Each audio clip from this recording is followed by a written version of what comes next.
ये आकाशवाणी रायपुर है। प्रादेशिक समाचार बुलेटिन के साथ मैं लता देवी चौहान।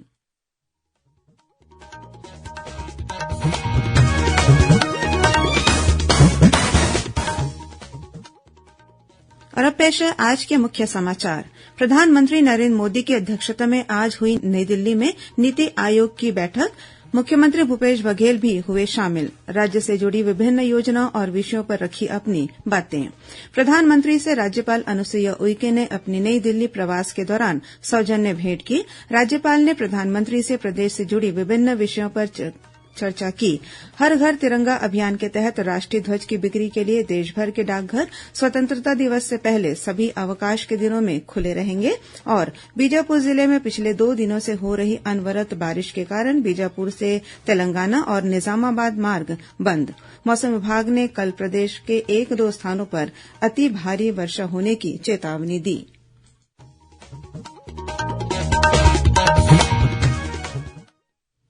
अब समाचार विस्तार से। प्रधानमंत्री नरेंद्र मोदी ने आज नीति आयोग की 7वीं शासी परिषद की बैठक की अध्यक्षता की। राष्ट्रपति भवन में आयोजित इस बैठक का उद्देश्य केंद्र तथा राज्यों तथा केंद्र शासित प्रदेशों के बीच सहयोग का नया युग शुरू करने के लिए माहौल बनाना था। कोविड महामारी के पश्चात देश के अमृत काल में प्रवेश करने और अगले साल G20 की अध्यक्षता भारत को मिलने और इसकी बैठक आयोजित करने के संदर्भ में यह बैठक महत्वपूर्ण थी। प्रधानमंत्री की अध्यक्षता में हुई इस बैठक में छत्तीसगढ़ के मुख्यमंत्री भूपेश बघेल भी शामिल हुए।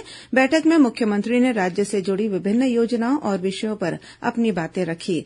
मुख्यमंत्री ने शहरों के पास स्थित ग्रामीण क्षेत्रों और 20,000 से कम आबादी के शहरों में मनरेगा लागू किए जाने का सुझाव दिया। उन्होंने बैठक में जीएसटी क्षतिपूर्ति का मुद्दा भी उठाया। मुख्यमंत्री ने जीएसटी क्षतिपूर्ति अनुदान को 2022 के बाद भी आगामी 5 वर्षों के लिए जारी रखने की मांग की। साथ ही श्री बघेल ने केंद्रीय बजट में छत्तीसगढ़ को केंद्रीय करों के हिस्से की पूरी राशि दिए जाने की बात भी कही।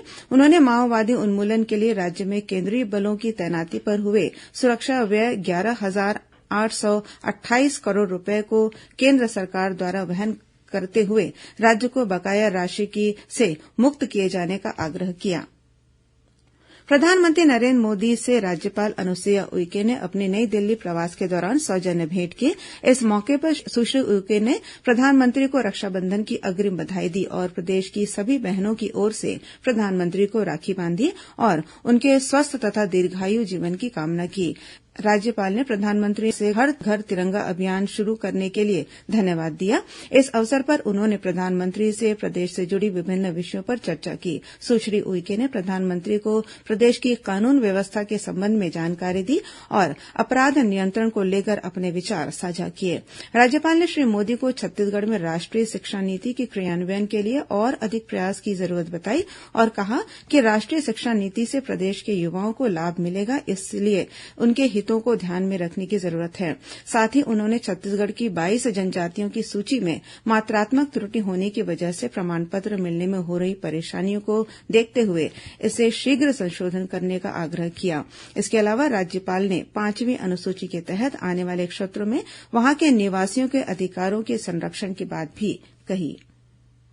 राज्यपाल अनुसुईया उइके नई दिल्ली में आयोजित आजादी के अमृत महोत्सव की राष्ट्रीय कार्यकारिणी की 3री बैठक में शामिल हुई।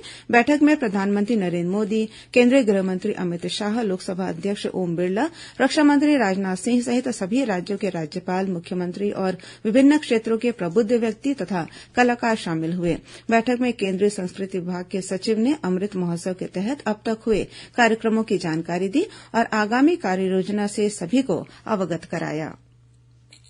राष्ट्रीय जनतांत्रिक गठबंधन एनडीए के प्रत्याशी जगदीप धनखड़ देश के 14वें उपराष्ट्रपति चुने गए हैं। श्री धनखड़ को 528 वोट मिले, जबकि उनके प्रतिद्वंदी विपक्षी उम्मीदवार मार्गरेट अल्वा ने 182 वोट प्राप्त किए। श्री धनखड़ ने कल हुए उपराष्ट्रपति चुनाव में कुल पड़े वैध मतों में से 72.8% वोटों के साथ शानदार जीत हासिल की।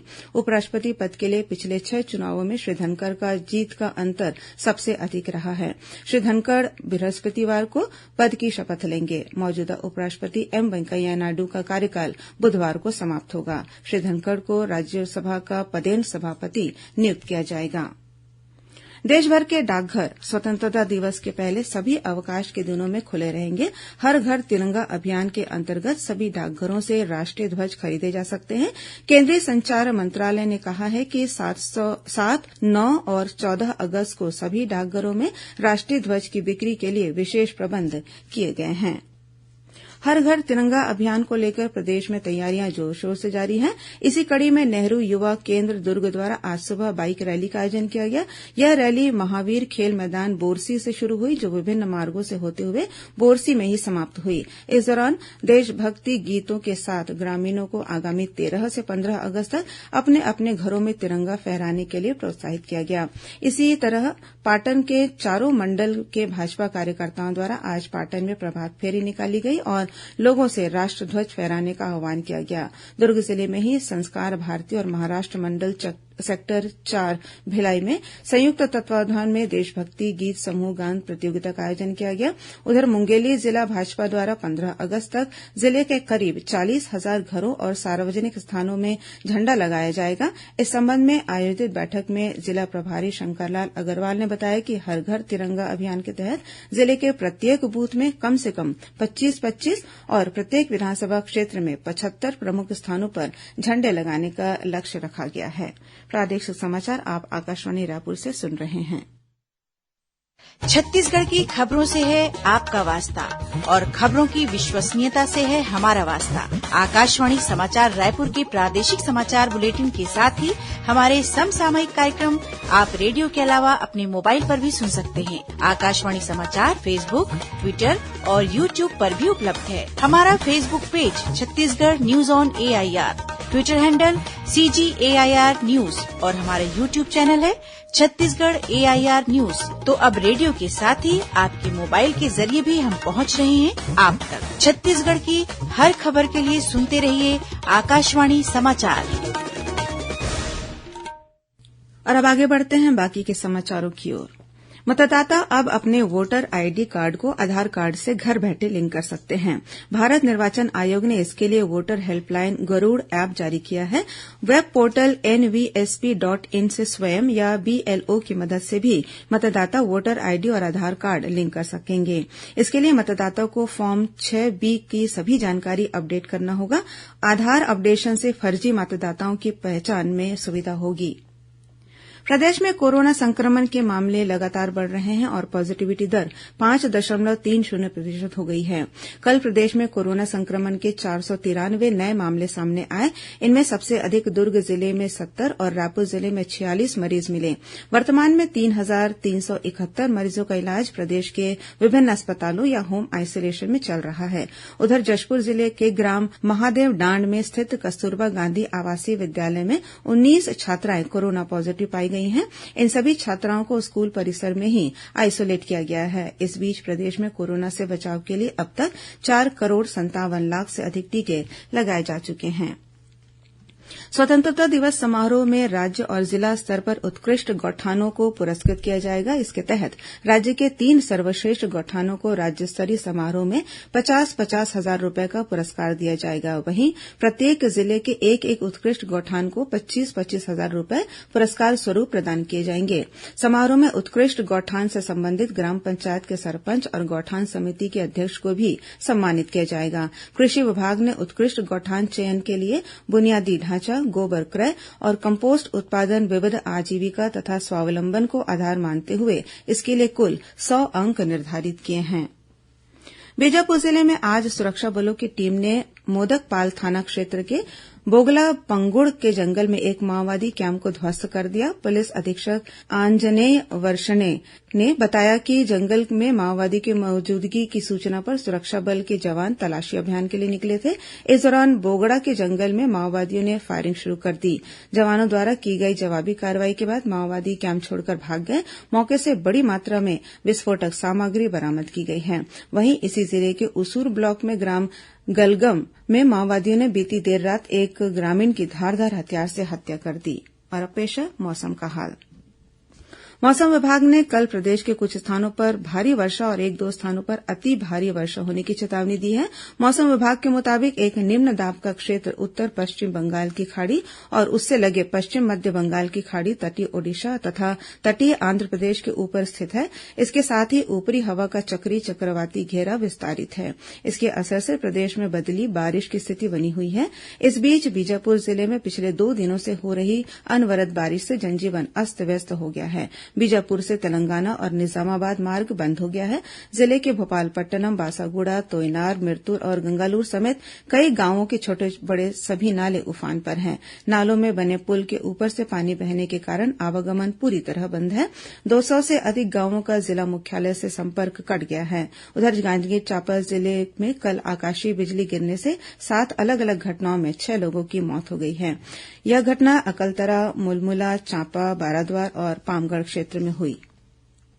और अब कुछ खबरें संक्षेप में। संस्कृति विभाग द्वारा आदिवासी समुदाय की विविध और अद्भुत संस्कृति पर केंद्रित 3 दिवसीय फोटो प्रदर्शनी का आयोजन 9 से 11 अगस्त तक किया जाएगा।